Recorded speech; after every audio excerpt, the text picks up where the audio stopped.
was wrong, we felt it inside. Something told us, do not comply. Turn off the news, turn off the TV. It's time to think, get off your knees.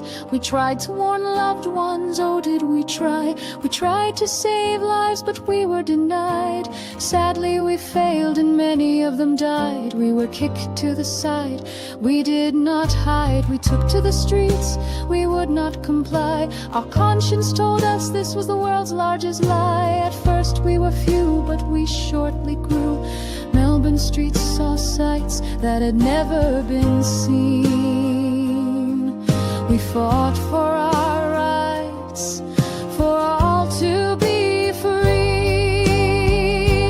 People thrown to the ground, pepper spray to the face. No matter what age, we were locked up and caged. Then the guns came out, they had no care. They shot their own people, running in fear, unarmed and peaceful. We stood for our rights, they would not stop us. We would not give up the fight.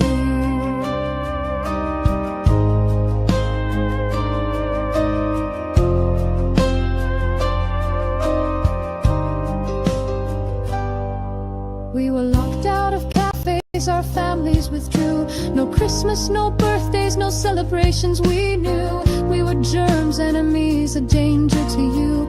You watched the counts on mainstream news. No further would you look, we were all cooked. Deluded, brainwashed, segregation we lived through, whilst you lived your life without any clue.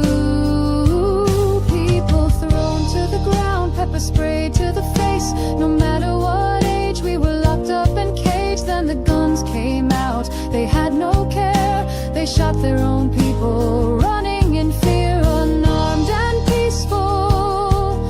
We stood for our rights, they would not stop us. We would not give up the fight.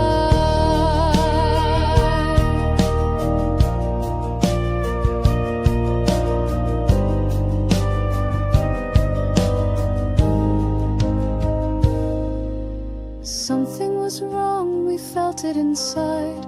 Something told us, do not comply.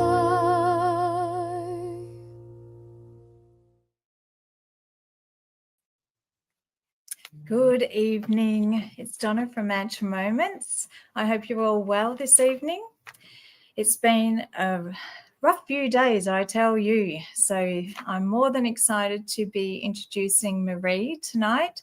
She'll be speaking on the mysteries of water and health and rituals and all sorts of stuff. So let's welcome the lovely Maree. Welcome, Maree. How are you going?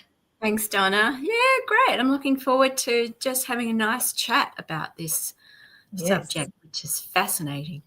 Yeah. So tell us a little bit about you first, Maree, and how you got into water.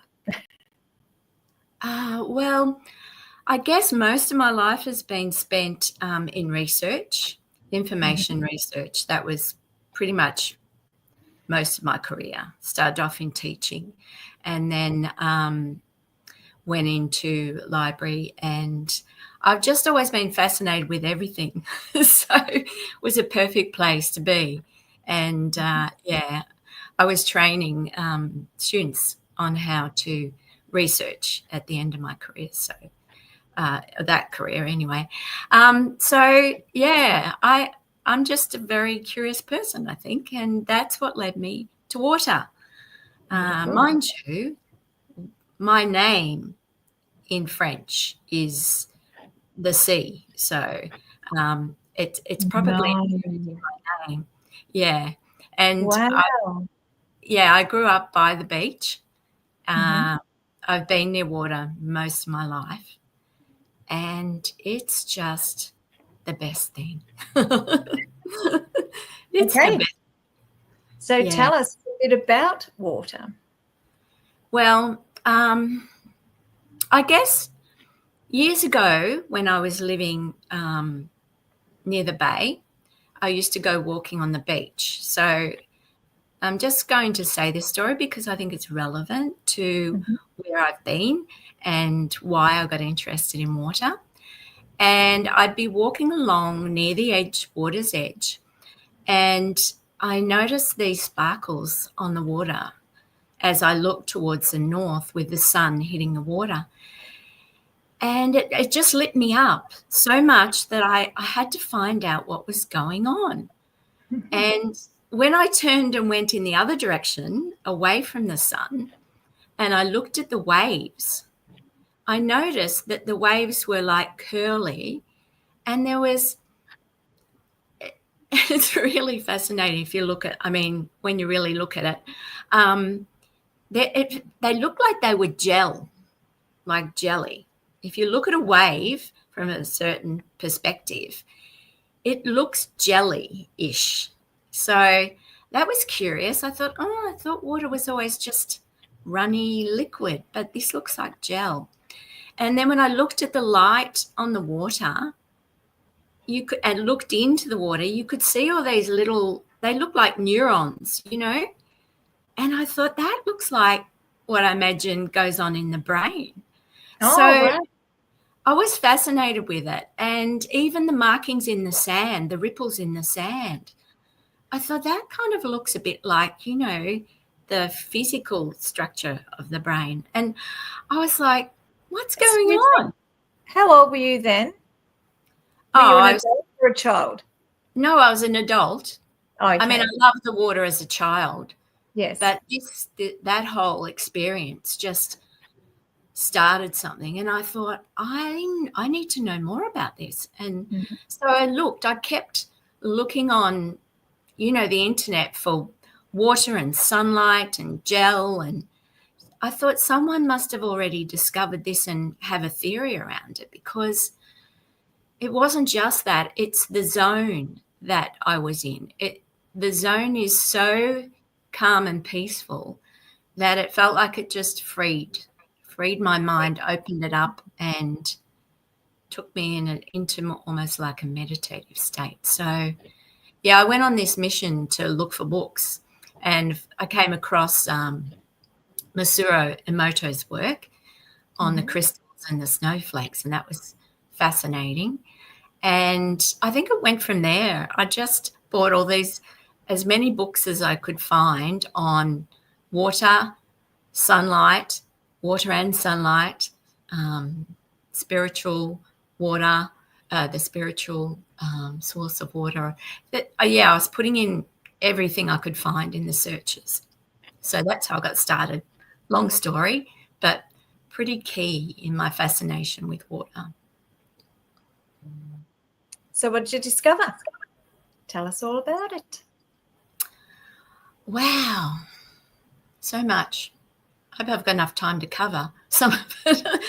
Well, if we go back into history, I should say at the beginning too, that the things that I'll be talking about are not medical advice. They're things that I've learnt from speakers, either I'm listening to them, watching them, reading books about their work. And so, it's more for educational or entertainment purposes. Okay. So, I guess if you look, then I started to think, okay, well, what's happened in history with water? And then I found when I was traveling once, and some of the ruins were Roman, and it seemed like all their cities that I happened to go to had these great big fountains and canals. It was almost like the city was built around water. And so I thought, wow, what must these cities have looked like to have a whole centre part with flowing water in them? And that kind of made me very curious. And I looked back and I thought, well, there were Roman baths. They bathed in water. And there were ancient wells, sacred springs, where across the world virtually, there was a feeling that the sacred dwelt in the place of the spring, which was the water bubbling up from the earth. And there's something very special about springs because it's virtually untouched or what's the word? It's not influenced by the atmosphere. And so, yeah, there was a lot in the history, and all different cultures all had water rituals, getting up in the morning and starting this bathing ritual, or going down to the river like the Ganges and washing, or standing in the water when the sun came up. So there was quite a link between the water and sunlight. And so that took me further and further, like baptism. In religious baptisms, it was cleansing and purifying. And what about so washing Jesus' feet? Yeah, washing the feet. Yes, so much. The water and the wine, ceremony. So already doing this. Sorry, Yeah. someone says, Dan says he's already doing this. So that's Oh, good. marvelous. He's ahead. Well, I don't profess to have had the only person to have had that experience, because I know that a lot of people walk along a river or go to a lake or go to the beach. It's almost like as living beings, we just head towards the water for solace, for fun, for all sorts of things, different people for different things. So there's something that resonates between, it seems to me as if there's something that resonates inside us to water and sunlight, but water bodies. Carl Jung used to, I think, say that the water was symbolic for the unconscious. And Goethe said the water was the ground of all being. So there's been lots of famous people who have spoken about water, and they all seem to come to the same place in some ways. So, yeah, there was a history, and that was curious, really interesting. There's a lot of mythological gods, Neptune and other gods that were water gods and goddesses. So clearly it's been important to ancient societies, as much, I guess, as it is to us today. So, yeah, so that was the background of it. But I think one of the people who was way ahead of our time was an Austrian man whose name was Viktor Schaubergee. And he was from a long line of foresters. And so he went into the forest, and he was very observant. He watched water. He looked at it. He studied it. And he looked at some of the anomalies, like trout swimming upstream against the current. And he came to a lot of conclusions, which he then used in some of his innovations. He was an amazing, what would you call it, inventor. Lots of different machines, so many. A lot of them were based around the vortex, which he thought was really important. The spinning vortex of water holds an energy that is alive. He called water alive, living water. It lives. It's not just some dead, or just physical element that we just drink. And, it has virtually a spirit, I suppose, in some ways. So that was his philosophy. And he went further. He looked at the forests and spent a lot of time observing the water cycle. So he noticed that water was best at 4 degrees Celsius. So cold water is more alive than warmer water. So, yeah, there's a set temperature where it's at its best. And that was curious too, because I tend to drink water, that's at room temperature. And now I'm thinking, maybe I should chill it a bit. So that is interesting, Maree, because I've always been told, because I used to love my water cold, but I was always told it was better at room temperature. Yeah. And now you're saying that it could be the opposite, yeah? It's most alive then. When So it's cold. if we look at cooler climates, Mhm. you can see the streams and the brooks and the rivers and the life force in those sources of water. Whereas in warmer climates, it's a bit of difference, I think, in terms of the temperature. When the temperature's warmer, more like a bath, there's a difference in the energy level. So I think what he was saying, it was most energized at 4 degrees. But his work around the water table was interesting. So he said, we need the forests, because the forest, when it rains, the forest cools the water that goes into the soil, and it goes down into the aquifers and comes up later as spring water.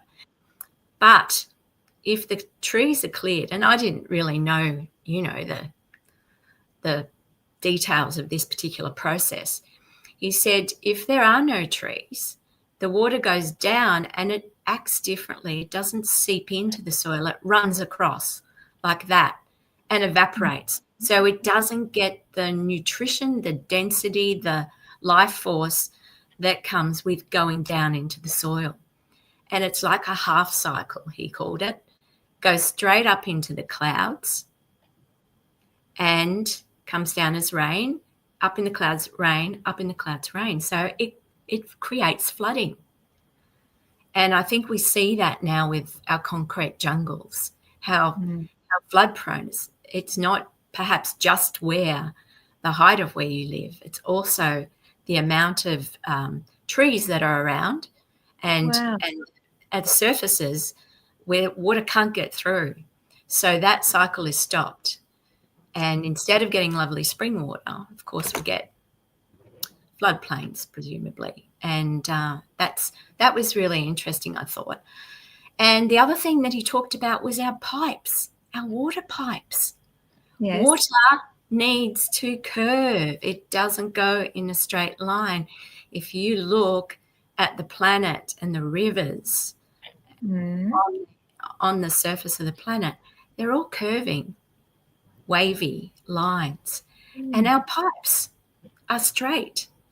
And he believed that impacted the life energy force of the water because it wasn't flowing in its natural way. So, that's so interesting, isn't it? Like we've got our street pipes, we've got them cutting down all these trees to put those, I always call them windmills. What are they? Not the windmills, what they're doing now. You know how they've cut all the trees down. We haven't got a forest now. We've got turbines.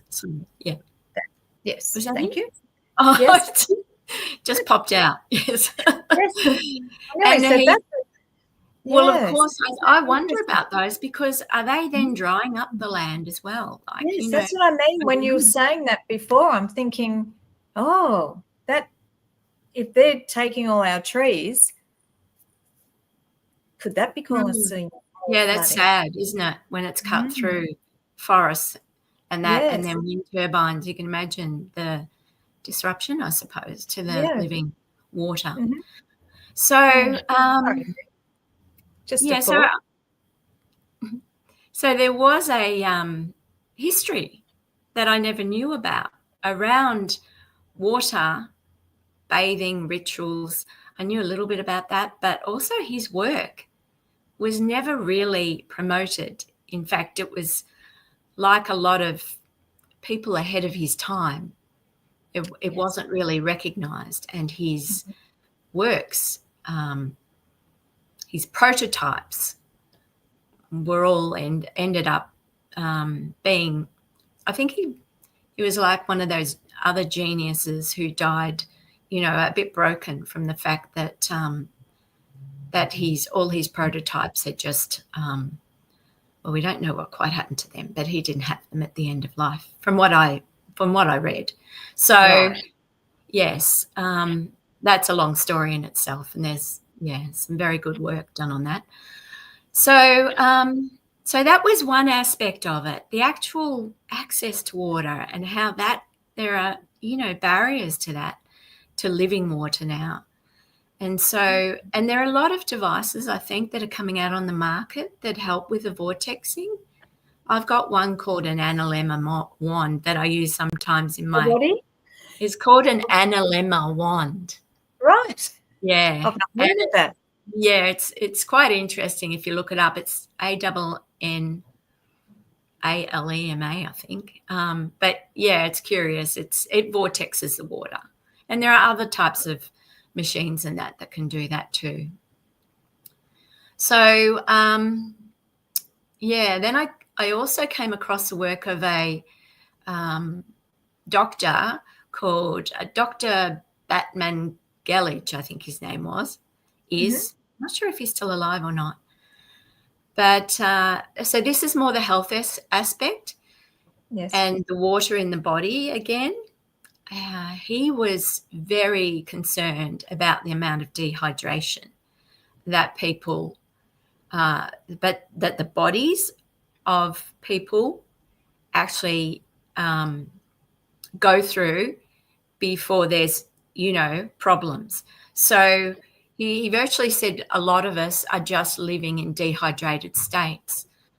But it's not probably, I'm curious because I think maybe it's not, of course, drinking water is important, but it's a type of water because we need good water with minerals and that as well to be able to be absorbed by the body. And salt too is really important because we're saltwater beings.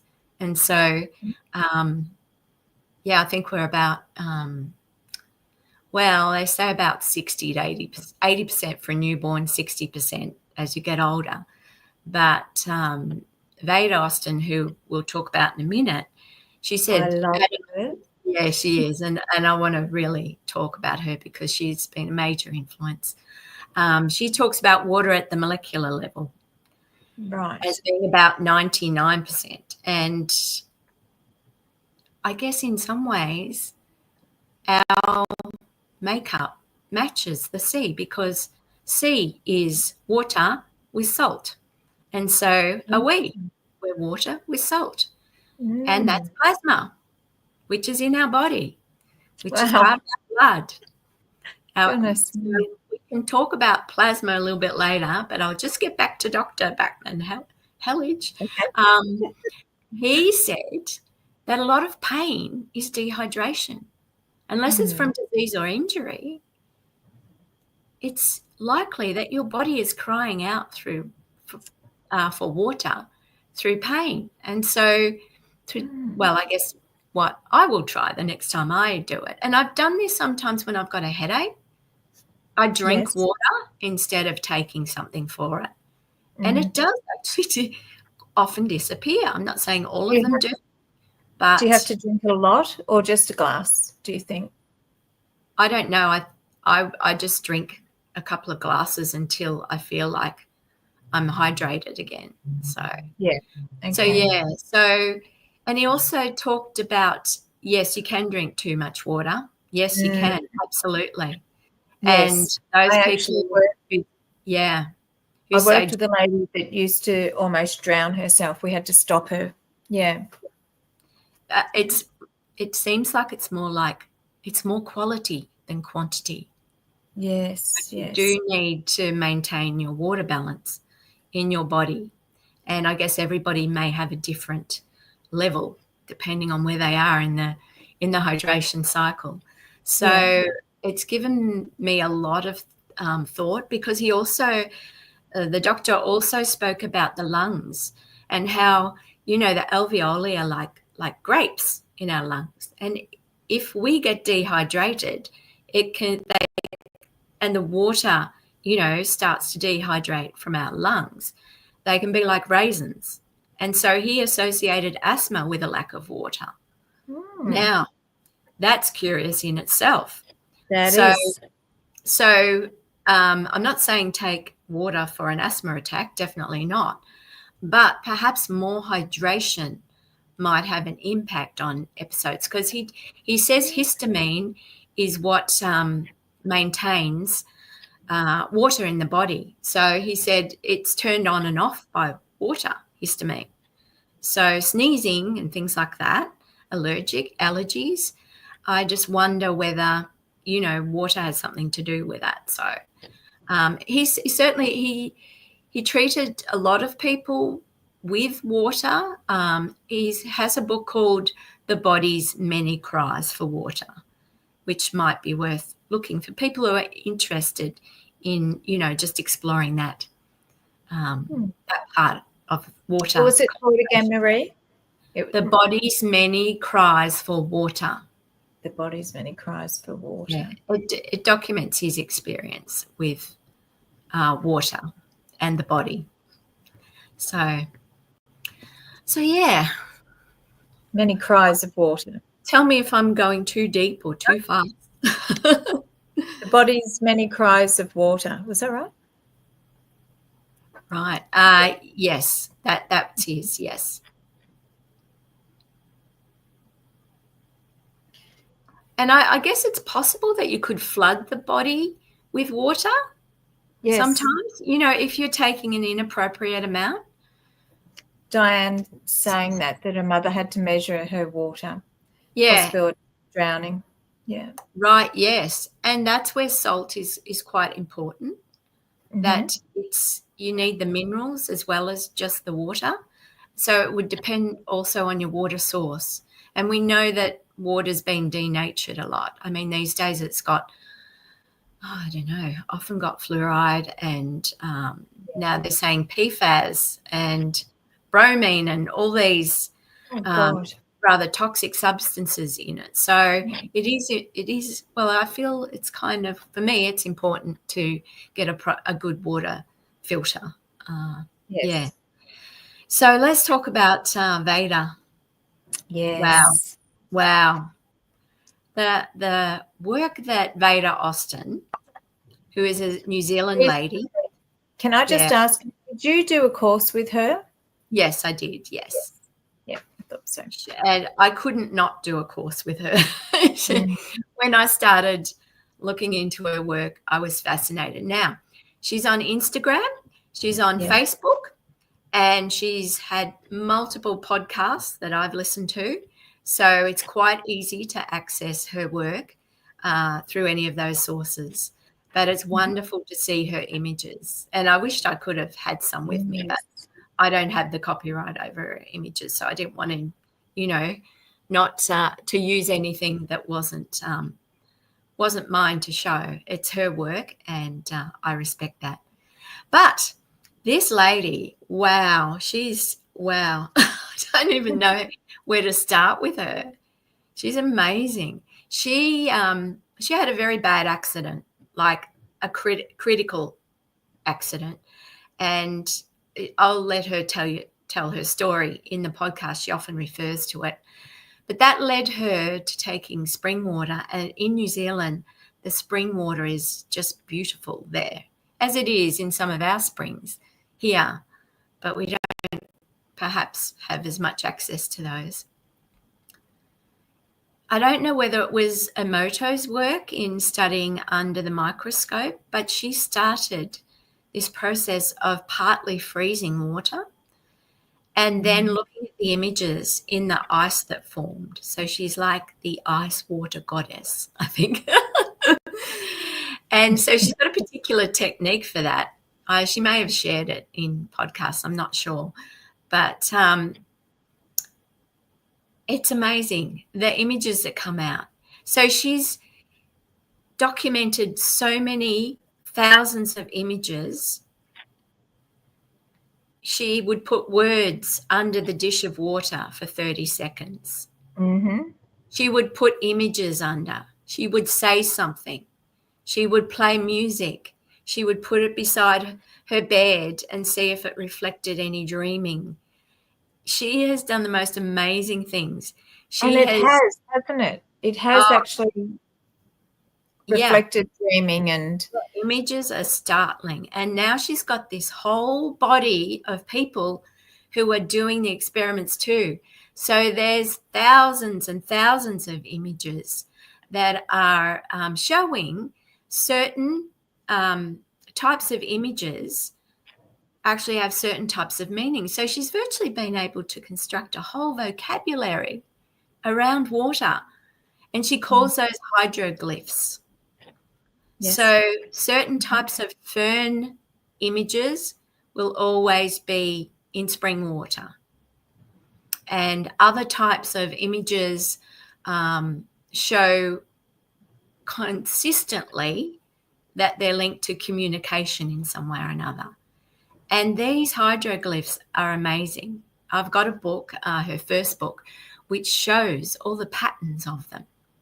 But that's moved on way beyond that state. So her work is constantly evolving, always. And it's informed by other people as well. And I think she's just coming up with different ways of doing different things and getting different results. Her latest work is more around code. So what she noticed... Just waiting.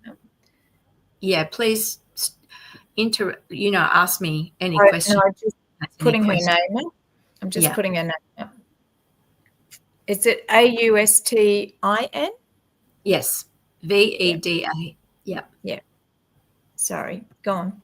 Yeah, she's amazing. She's like, wow.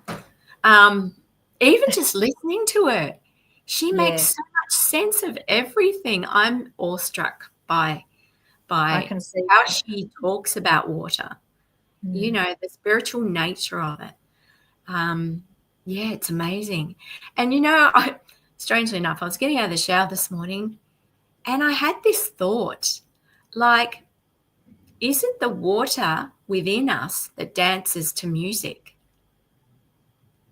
Is it the water in us that dances and reacts to things around us, that sees beauty in things, in images, in arts, in sound? And I think that was inspired by probably something she said about the spiritual nature of water. But it made me curious because there's so much else that we can discuss about other parts of this whole story. So basically, she believes that water is consciousness. Yes. And it's not necessarily our consciousness, but they may communicate water and the water within us, water outside of us, water within us. And that's agreed, I guess, with perhaps some of the symbolic notion of water, according to Jung. So what she found was it responds to our thoughts. So those little, samples of water respond to us in some way, but they don't respond by copying the writing. They can, like if she wrote a number 4 and you could see the 4 clearly in the water after she refrigerated it. But it goes a step further and interprets something. So there's something there. Are we communicating with life, with something beyond our understanding? And that's where she believes that it's consciousness. Water is conscious. And so, so I guess that gets back to where I was on the beach thinking, what's going on? I've got all these thoughts coming into my mind and they don't feel like me. They feel like someone else is talking, giving me some good advice. So I love you. You're so delightful. So then we move on to an actual water scientist, right? And Veda is a water scientist. She just doesn't use laboratories and experimental things. But Gerard Pollack, Pollack, is a water scientist. And he noticed, back to the beach again, that when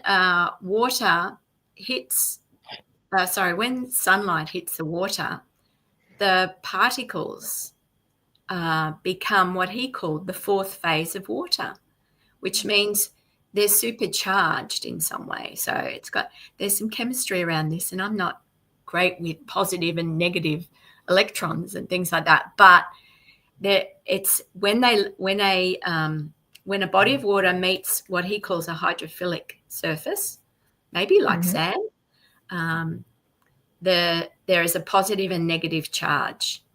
And that water that's close to the hydrophilic substance works like a battery. Right. So we have all these veins and arteries with water, plasma running through our body. And we know that sunlight comes and it's electromagnetic. It actually enters our bodies and charges our battery. So we're an electromagnetic being as well as a water being, because water transports those substances like melanin that are formed, or melanopsin, through our body and sets our clock. Well, it's part of the process. It's an integral part of the process. So water and sunlight turn us into a battery. And that's why when I wade into the water and my feet are on sand, which means I'm grounded in water, I suppose, and the water comes in waves, there's a surge of, resonance between my body and the water body. So it's quite amazing, because that particular feeling of a surge of energy was what I was experiencing when I stood near the water or in the water at the beach, particularly when the sun's out, and particularly at sunset. You'll notice that it's almost metallic on the water at sunset. It's like ribbons of copper and gold and silver. And I've spent so many hours taking so many pictures of water at the beach. I must have thousands of them by now, because I'm always fascinated by the change in it. And that's perhaps how we change, I can just imagine walking down the beach with you and the conversations that we would have. Yes. Amazing. Talking. Beautiful. Can I just ask a few questions here? Yeah. Let me go back. Someone asked, here we go. What's that? Here you go. Jason, can you see that, Maree? Yes. Does anyone know anything? Oh, you can see. Oh, no, I can't see it. I can only see Jason's name. Sorry. Yes. Does Maree know anything about low deuterium water? Oh, yes, deuterium. Yeah, yes. Deuterium. Oh, I've read a little bit about it. There's a lady, there's a few people who have spoken about that. Deuterium, I don't know a lot about it. I just know that it's not good for you. Okay. Jason. So, deuterium. A lady by the name of Isabel Friend. So that's Isabel without two L's. Friend. She's on Instagram and podcasts as well. She talks about deuterium in water, and it's some substance that's, I think, naturally in the earth. And there's high deuterium and low deuterium according to different locations. So I don't know the way to get the lower deuterium. There might be some, I'd need to explore that a bit further, but it's certainly worth looking into, I think, because it is quite important. A gentleman, what was his name? Dietrich. Someone's written Sarah. Who's that? Sarah. Oh, I don't want to pronounce that. Sarah Pugh, P-U-G-H. Pew. Yeah. Pugh. Sarah Pugh. Pugh. Is she a water person? I don't know. Jason's just written that, so I'm presuming that was to your question. Okay. Thanks, Jason, for that lead. I'll be off scooting down that way tomorrow, probably in the morning. Also a librarian, this lady. So, yeah. Well, a research librarian, yeah. So, so where were we? Who? Oh, yes, the battery. So, Gerard Pollack calls that exclusion zone water or structured water. Mm-hmm. So we know a lot of people have read about structured water and it's good for you. And so being in water, they would have known. Those ancients knew. The baths, the saunas, salt and water in saunas. So, yeah, I guess. What about cold plunging? Cold water plunging? Well, if it was 4 degrees, I would imagine it might be good for you to immerse yourself. I've never done that. I used to do it at 5 o'clock in the morning. It was really? Outside. It was beautiful. Oh, was it? Just because you'd be underneath the stars and the moon, and it's dark, and you get in and it's freezing, and you have to breathe your way through it. And it's the most refreshing, best way to start your day, in my opinion. Yeah, it's beautiful. Beautiful. Maybe Can I just ask a couple more questions? Sorry. Gail's asking, is it best to drink water from a copper vessel? I know there's been some talk about that. Yeah, I guess so there's some theories around that, but I don't drink mine from a copper vessel. They're probably hard to get. I'd have to research that a bit more, Gail, because I know, copper is balanced in the body, and you don't want too much copper in your body because then there's a counterbalance. What is it? I can't remember what the mineral is that counterbalances copper. So we've got a very, very definite balance of all these minerals in our body. And Veda hasn't spoken about that either. Many of them have talked about that. So I'm not across that one yet. Sorry. That's a long answer, but anyway. Sorry, I hope you can't hear my dog. She's just losing it. You want some water? Yeah. Okay. Maybe silver. Drinking out of silver. Somatic, stars under telescope, water up there like Bible says. Oh, yes. Now we get into a different topic. There's a little bit more about that, but we can go back to that later. Let's talk about plasma. Shall we? Okay. Yes. So, because it's relevant to what I'm going to talk about, which is the cosmos. So there was this theory, which I don't think prevails any longer in science, because science is always changing. Yes. Funny it's that. not a fact that's stuck in time, or it might have been at one time, but it's always evolving. Real science evolves. Yes. So the theory was that the universe was a vacuum. Nah. The new study of plasma physics, I think, really, is a way of understanding the universe differently. And it makes so much sense when you see those spirals in the sky, the clouds and the stars and the electromagnetic sun, which throws out plasma balls to the earth. So there was a man, there is a gentleman, Robert Temple, and I bought his book. It's called The New Science of Heaven, and it's the most fascinating read. Wow. So he talks about sky rivers of plasma, that the universe is 99% plasma.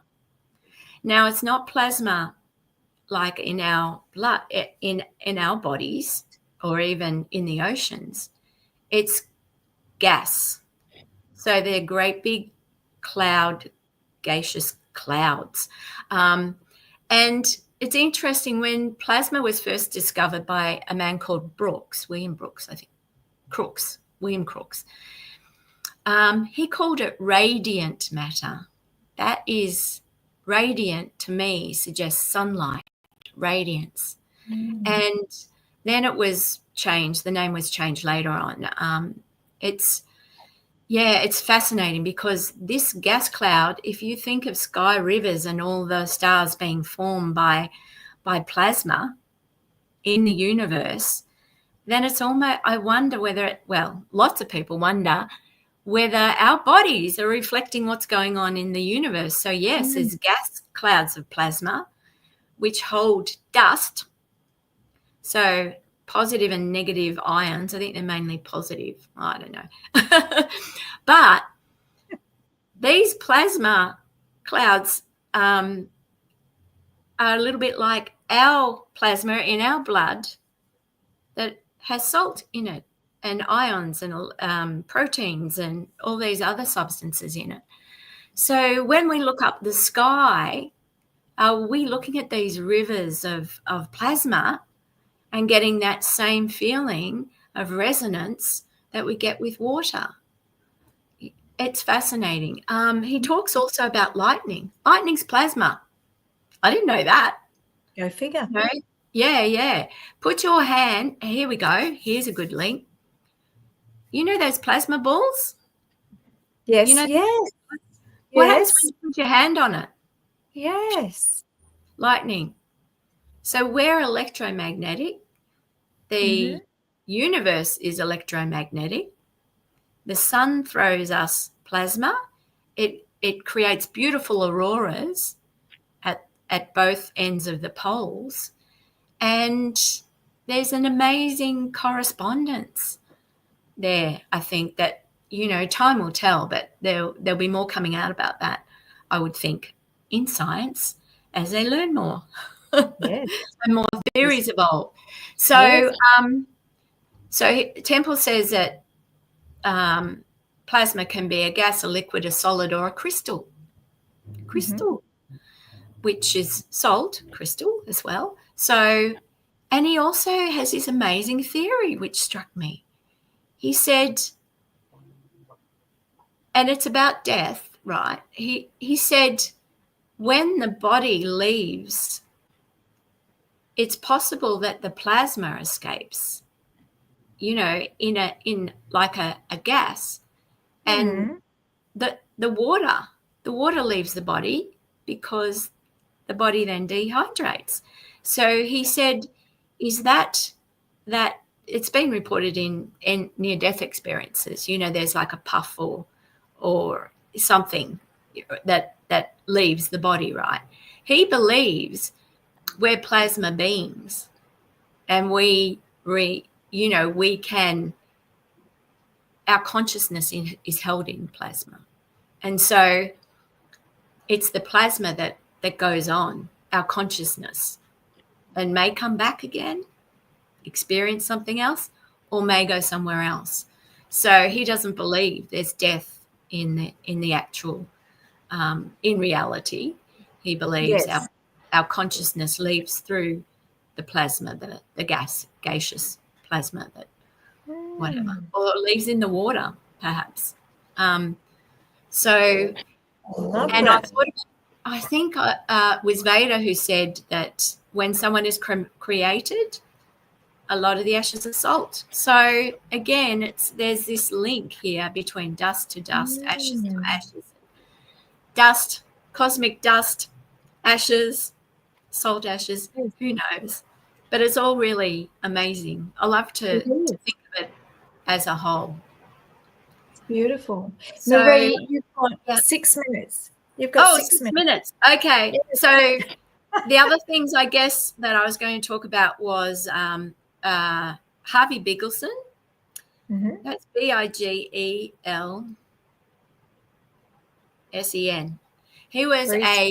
He was a surgeon, and he left medicine and started looking at blood under certain microscopes. And what he discovered was he calls it holographic blood, holograms in the blood, and he identifies all these different patterns in blood that they can see. His sons have continued his work because he's no longer with us. Thanks, Rob. But if you look at his slides, you can see things in the holograms, which relate to the person's life or condition that they're in. And if you get a chance to look at that, I think his book is called Holographic Blood, and it's very fascinating as well. So that was one thing I wanted to bring up. But getting back to the body and the plasma and the DNA, which are spirals, little spiral antennas, perhaps tuning into the universe, the cosmic plasma rivers. It just reminds me of the Egyptians who believed that when the body dies, it goes up into a river and sails across the boat. Is that their belief? Yeah. Oh. And I think it's also in Greek. There's a river mentioned in that. So the stars and the plasma sky, it does make you wonder, because we know the moon influences the tides. How much influence those other planets in our solar system have on us. And astrologers would say lots of influence, because we're in an electromagnetic universe, and plasma is flowing between the bodies in that universe. Then it might be it stands to reason that there would be some kind of connection in that. And all the ancient astrologers believed that the sky showed things about what was going on our planet, because our planet is affected. So we're all connected, basically. Yeah. So we can walk around knowing that we are just pure water. We know that because we cry. And our hearts connect with the water in the oceans. Mm-hmm. We need to top up our water because it evaporates. Think of when you go out in the morning, there's dew on the grass, and the air that comes out of your mouth is little water crystal droplets. So it's something that gives me a different take on life. Yes. If it's only water and not as much solid, then our emotions are coming through us, and it means we can calm the waters. Yes. Love it. Crystallize our thoughts. You're a breath of fresh air. Ray, you've been absolutely wonderful tonight. And I really needed this chat, and I've loved it. And you've got 2 more minutes. Oh, 2 more minutes. Okay, what else have we talked about? Whatever you want to get out. Gee. Well, bioluminescence. I say that because some of the waters in the bay, and this happens in Tasmania, where the little, I don't even know what they are. There's a book called Bioluminescence, but I haven't actually seen it. It's when it glows in the water. There are lights in the water from the algae and the organisms, presumably, in the water, that they just glow. And I'm thinking, how is that possible? And they say it's chemical reactions, but I'm thinking, do they store the light in the day and then emit light at night? I mean, it's fascinating, and that's one area I'd really like to learn more about, actually, because Robert Temple calls us bioplasma bodies. So there you go. We've got a new name, bioplasma bodies. And it's so important to get out into the sunlight in the morning, as the ancients do, and let that sunlight light up your water body and your water network. Do you think we should look at the sun as it's coming up? Well, there's been lots of theories around that.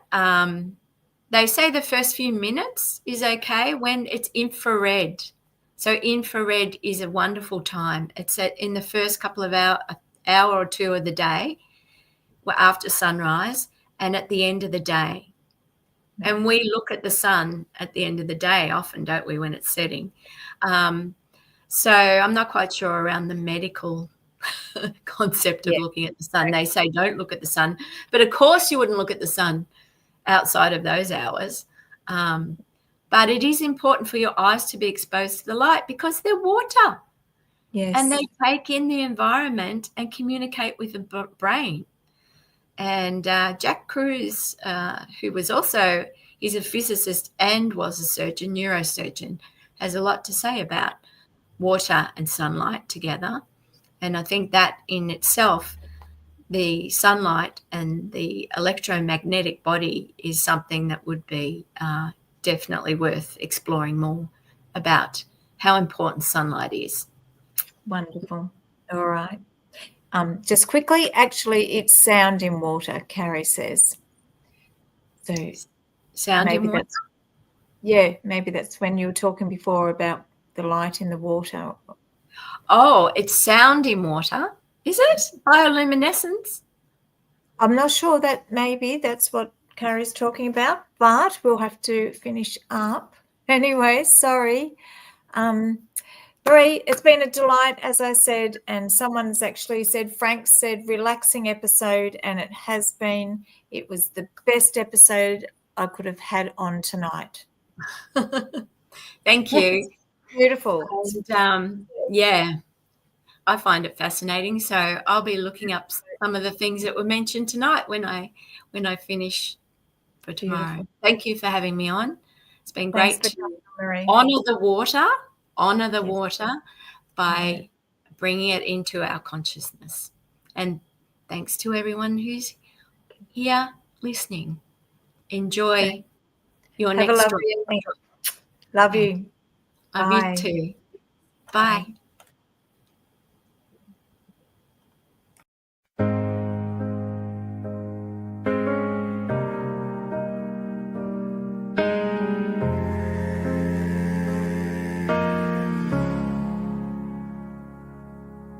Whispers rise like smoke in the air.